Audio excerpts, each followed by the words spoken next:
Hi guys, for today's video, magkwentuhan lang tanong. So, magtatagalog muna ako ngayon para mas maraming makaintindi. Baka kasi marami ding manood. How I wish.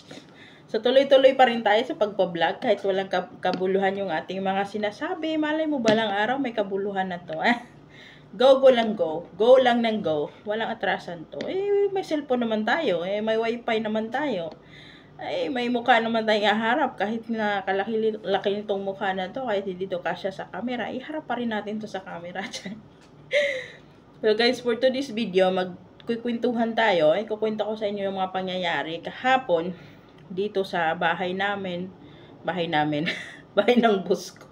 Nagmamayari na naman ako ng bahay namin daw. So medyo maingay kasi binuksan ko yung bintana kasi nga maganda yung hangin ngayon kasi umulan kanina. Medyo maganda-ganda yung hangin. Kaya kung may naririnig kayo may nagsisigawan sa labas, mga bata ay naglalaro doon sa baba. So, ayan guys. So, for today's video, tulad ng sabi ko, magkwentuhan tayo. So, yun na nga guys.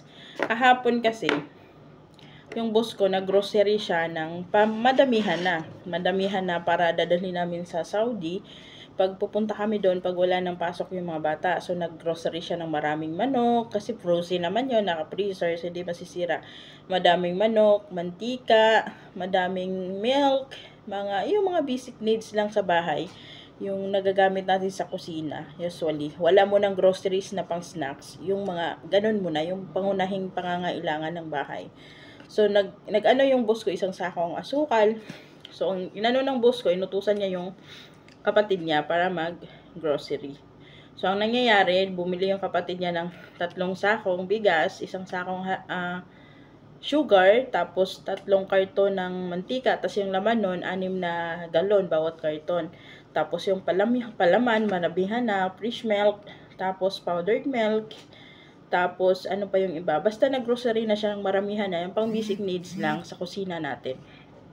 Yun na nga, nutusan niya yung kapatid niya, nagbigay siya ng pera doon para mabili lahat ng pangangailangan. So, ang nangyari guys, ito kasi, yung boss ko kasi masyadong mabait. So, nasana yung mga kapatid niya dito na pag madamihan yung kanyang gino-grocery, kuha lang sila ng kuha nang hindi nagpapaalam. So, nilalagay doon sa taas sa kwarto ko, which is walang lock. Kasi nga, yung boss ko nga masyadong mabait. Siguro nga, napuno na siya. Kahapon, chinek niya, sabi niya sa akin, pumunta siya sa taas, kasi chinek niya kung nandun na ba yung mga groceries na pinag-grocery niya doon sa kapatid niya, nung inutusan niya, kasi may lakad siya kahapon. So, pagtingin niya doon, kulang-kulang na yung groceries, bawas na yung mantika, yung 1 karton ang natira, 2 piraso na, instead na 6 yung laman, 2 piraso natira. Tapos yung palaman, bukas na, bawas na din. Tapos wala din yung hinahanap niya doon na tomato paste, wala. Tapos yung bigas, bawas din ng 1 sako.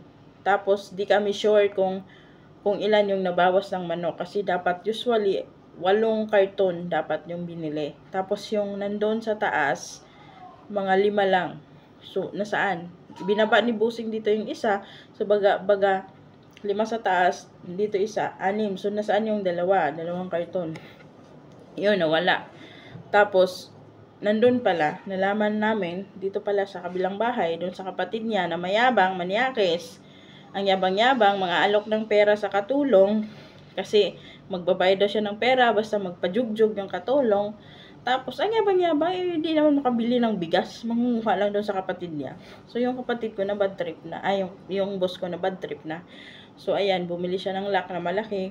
May susi na yung kwarto. Pag nandun ako, buksan ko. Pag bababa ako, ilalak ko na. Para walang ibang makakuha ko anong merong stocks kami doon. Kasi lahat ng mga binibili ni boss ko, pag madamihan, doon namin nilalagay. Kasi nga, maliit nga lang yung bahay namin dito. Maliit lang din yung kusina, kaya siksikan. Kaya nilalagay ko dun sa taas yung madamihang sabon, madamihang asukal, madamihang yung mga basic needs lang sa kusina, dun ko nilalagay. Yun na nga, naisip ko lang, na akala ko sa Pinas lang yung may mga ganyan, may mga ganyang attitude nyo. Porket kapatid kuha lang ng kuha, porket mabait yung kapatid, di na nagpapaalam. Yung inaabuso baga. Ayun. Kaya ayun, sinabihan ko si amo kong babae, nag-usap kami, parang heart to heart talk kami. Akala mo naman, sino ako, diba? Nagpintuhan ako sa madam. So, nagkwentuhan kami, sabi ko sa kanya, naintindihan ko naman na madam na mabait yung asawa. Mabait naman talaga si boss. Kasi kung hindi siya mabait, di ako magtagal dito. Nung nawala yung asawa niya, dapat umalis na rin ako. Kasi kung hindi pa siya mabait. Pero mabait siya, kaya nandito ako. Alam ko na mapagbigay siya. Pero, di kasi sa lahat ng panahon, puro na lang ikaw. Kasi sila may mga trabaho din eh. Mas malaki nga sinasahod nila kaysa kay Busing. Tapos si Busing siya lang mag-isa gumagastos, 'di ba? Tapos nagbibigay pa siya doon sa kapatid niya na walang asawa. So, hindi naman siya madamot. Siguro napuno lang siya kahapon. Kaya kung ano yung kinuha nila, nabawi niya. Ang hindi lang niya nabawi yung bigas at saka yung manok kasi nandun sa ref nila sa bahay ata.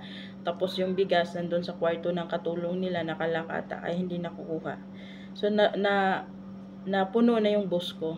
Parang nakaka-relate ako sa sitwasyon ng boss ko na bigay ka ng bigay. Kasi pag darating kasi sa panahon na hindi mo na kayang magbigay, iisipin na nila na madamot ka na.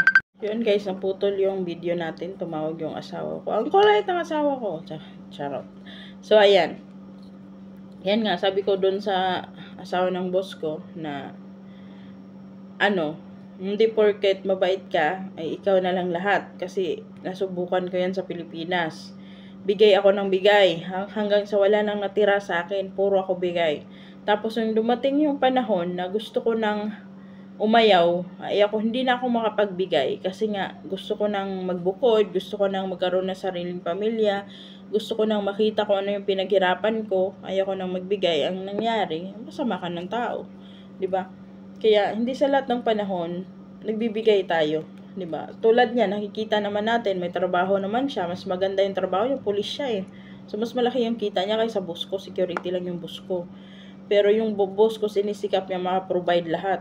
Ayan naman sila. Napansin ko naman, marami namang groceries. Okay naman yung mga foods nila. Kaso nga lang, yung asawa nga nito, ng kapatid ng boss ko, sobrang sama ng ugali. Madamot. Yung mga pagkain niya, nilalagay niya doon sa kwarto niya, kahit kasikip-sikip ng kwarto niya.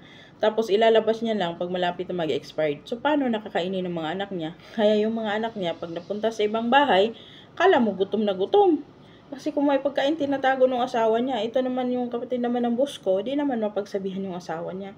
So, yan ang hirap. Hindi tulad sa boss ko, pag may mga snacks kami dito pagkain, cupcake, cakes, mga tinapay na may mga palaman, may etc. Chocolate, biscuits, open yan kainin. Basta hanggat kumain sila ng kanin, open nila kainin yan pang snacks, open nila kainin yan after dinner. Basta anong gusto nilang kainin. Basta yung chocolate, wag lang masyado. Inaano ko sila, kinokontrol ko sa chocolates. Pero sa mga biscuits, ganyan, inaano ko sila na kumain ng kumain. Kasi ayaw ko nang pumunta sa bahay. Ibang bahay, tas gutom na gutom. Ayaw ni Busing ko yan. So, yun na nga guys. Naawa ako kay boss ko kahapon. Kasi nga, doon ko, first time ko siyang nakita na yung mukha niya disappointed. Kasi siguro, inisip kasi niya, mag-ipon siya ng mga ganong groceries kasi dadalhin niya namin sa Saudi. Kasi, every month, 4 times siyang pupunta doon. Every week siya pupunta doon. Kada Thursday, pupunta siya doon. Kasi mag-ano siya doon sa farm niya, mag-asikaso. So, magdadala siya ng bigas, asukal, mantika, ganyan. Hindi na kasi pwedeng pumunta or ipunta yung madamihang groceries galing dito, ipasok doon sa Saudi, bawal na. So, makapasok ka ng bigas doon, kalating sakaw na lang, kunting mantika, baga, mga 3 or 4 na pirasong mantika lang. Hindi na tulad noon na kahit gadami mong groceries, pwede mo na ipasok papuntang Saudi, bawal na. Dapat doon ka daw bumili mismo sa Saudi. Kaya, nahirapan si Busing mag-grocery. Kaya, nag-imbak siya dito. Tapos, kada punta niya doon, magdala siya ng konti. Tapos, pagbalik niya doon, dala na naman ng konti. Kaya, disappointed siya. Kasi nga, nag-ano nga siya ng madamihan dito. Kasi, paunti-unti niya dadalhin doon. Tapos, pagdating niya dito, kukunin. 'Di ba? Okay lang naman manghingi, pero wag naman yung, Diyos ko, isang sako talaga, as in 50 kilos, kasi 50 kilos kasi yung sako-sako ng bigas dito.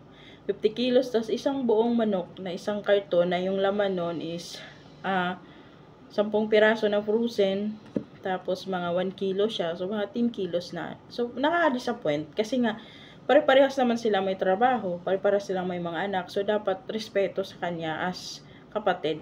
Tapos, syempre, yung amo kong babae, medyo may pagkamaldita din. Kaya sabi niya, ilak na yan. Di ba pinagsabihan kita na ipapalak mo yung kwarto dapat? Kasi para huwag silang kuha ng kuha dyan. Ano yan? Puro lang sila kuha. Tapos, mawawalan tayo yung maubusan. Kaya nagdada na rin yung amo kong babae. Siguro napuno na sila. Yun na nga guys. Yung may kabaitan naman tayo as tao. Kasi tao tayo eh. Pero ilagay natin din sa lugar kung hanggang saan yung bait natin. Kasi tulad yan, pare-pareha naman silang may trabaho. Kaya dapat, pare-para silang magsikap, pare-para din silang mag-isip kung ano yung bukas, 'di ba? Kasi yung boss ko, napansin ko kasi parang nahirapan siyang mag-budget kahapon. Although sahod niya kahapon, nahirapan siyang mag-budget, hirit pa sana ako ng advance. Hindi na ako makahirit kasi parang naawa ako sa mukha niya. Inintindi ko na lang. Kaya yun guys, yun na yung kwento ko for today's video na may mga ganyang bagay, hindi lang sa Pilipinas nangyayari, pati din dito sa ibang bansa nangyayari din. May abusado sa Pilipinas na kamag-anak, may abusado din dito sa ibang bansa. May kapatid ka doon na hindi makaintindi, may kapatid din dito na hindi nakakaintindi. So pare-parehas yung sitwasyon natin, iba-iba nga lang yung pangyayari at lugar. O diba? So ganyan lang guys for today's video.